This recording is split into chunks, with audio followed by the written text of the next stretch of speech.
Hello and welcome to another video tutorial for JoomlaLMS, Joomla Learning Management System. In this lesson, I want to show you how to configure the dashboard, the back end. So once you logged in, you go to configuration. Now this is where you can be able to make some changes, update some things, and set some default settings. So let's get started here. First, you have the global tab. If you want to set your store to be offline, let's say you're working on something and you don't want people to have access to it, you can set this to yes, and it's going to disable it on the front end. And this is where you can put them a custom message so people can be able to see the reason why the store or that particular class or is down. So this is where you come in to change the text, and you can just type and put whatever information you want to put there. And then you have your certificate options. Do you want to save certificates in the server? You can choose yes or no. But right now by default it's set to yes, and you can also print a serial number for all the certificates. This is really great because each certificate can have its own serial number. So when people want to click on there, it's going to take them to a specific serial number for just that person. You have the barcode options here as well. And you want to print duplicate, watermark, or duplicates. So this is an option that you have if you wanted to avoid duplicates, so people know that it's a duplicate. And then of course here we have the global preferences. This is what is going to show on the heading. So you want to change that to your your course name or whatever you want to put there. And then for the JoomlaLMS title, this is where you put in the page title. And then you want to enable chat. We're going to cover the chat later on. You enable tracking, of course. Tracking allows you to track the stuff that's happening on your site. And then for here you have the default languages. You can choose different languages here. So if your store is not in English, you can choose whatever language that they have available, and they have several. So you can choose from there. And then do you want to install Community Builder? So if you don't have Community Builder, which is another extension, then you just make sure you set this to no. But if you have Community Builder installed, then you want to set that to yes. And if you want to integrate it, and we're going to take a look at that later on. And do you want to allow guest access so guests can be able to access the courses? They can't necessarily sign up for it or take the whole course, but they can be able to have access to see what the course is about and get some basic information about it. And then here you have the date format. You can choose what format that you want the dates to show.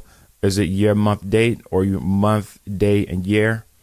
And then you can choose the first day of the week. Is it Monday or is it Sunday? And for the version, do you want it to check automatically, or do you want to manually do it? And then for the bottom here, you can add in the access level, which is the administrator or the super admin. So next you go to the conference section.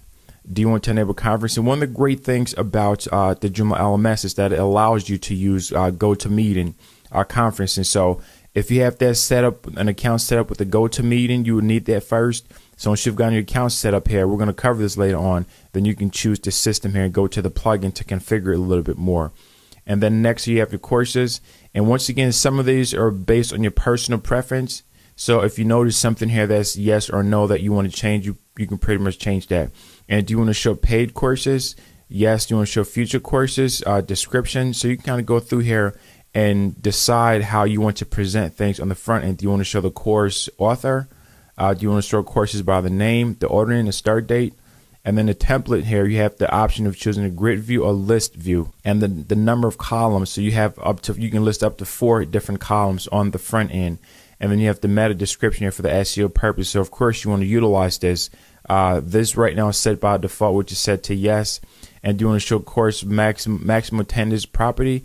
So if you have a course that you want to have, let's say the maximum number of people to take that, and do you want to show that?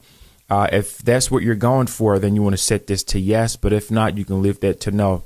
There are times when you're creating a course and you want to offer that course to just, let's say, 20 people or just 50 people. That's when you can change this option to yes. And then, of course, you have the secondary categories. You can also incorporate secondary categories like subcategories, as I covered in the previous video. And then this here is the grading book, the assignment, attendance, essay, and different things here. So by default, you can just leave it here, or you can be able to add some more that you think. But I think by default, this pretty much covers it. And this is where your files are, your SCORM files, your backups, your documents, certificate, temporary folder, PDF.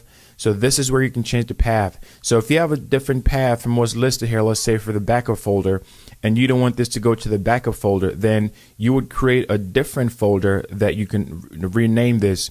So anytime that the backups are being backed up, it's going to be backed up in the particular folder that you just named. And the same thing too for the certificates, the documents, and the temporary folder. So you make sure that you can leave this at the default, or you can change them based on what you need.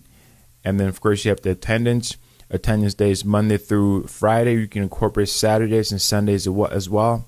So this is really great. Let's say you're having a course that you want students to be able to show up on every day or every Monday or every Tuesday.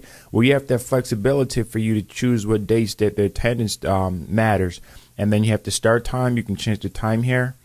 You can change it to the minutes, and you can add the end time here. And you can also add more and configure this and move these around. And of course, you have the users here. Do you want to allow users imports? You can always import students. This is a feature that's great. And when you import students, you can be able to use this default password, or you can change that to something else.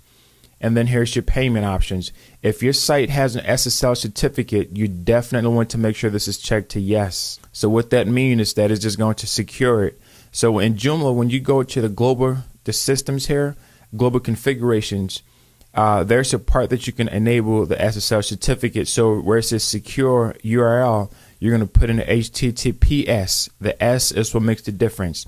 So HTTPS. But if you don't have an SSL certificate on your site, you want to get that installed, and then you put that URL, which is your site URL. Or if you have a different folder that's been installed in, you want to do that as well. And of course, you have your checkout options, the currency. You can change that. Do you want to enable tax accounting? Do you want to incorporate tax in there? And at the bottom here, you have your terms of agreement.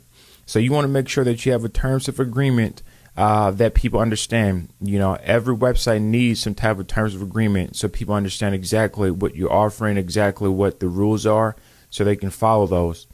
And also have an enabled PDF invoice in here, so you can create invoices for different courses and different things that people can be able to print out. And then you have the plugin here. You have the match and drop. And you have the match and drop here, the quiz, the online help. They have the link here where you can go to get some more information about it. And then you can also include the LMS homepage item here. So this right now just gives you a real good idea. At the very top here, you notice brand free. So you have the option of no or yes. So if this is hosted, if you pay for the hosted version, of course, you can set to no, and it's not going to show the logo with a link back at the bottom of this.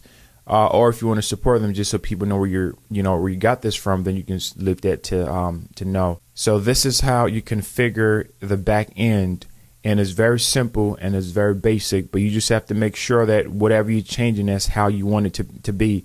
And once again, this difference based on the type of courses that you're offering. So some of the default settings may or may not work for you, but once again, you have the flexibility and the control for you to do that. Thank you so much for watching this video. Make sure to hit that subscribe button at the bottom of the video, so anytime that I release another course like this one, you're going to be the first person to get access to it.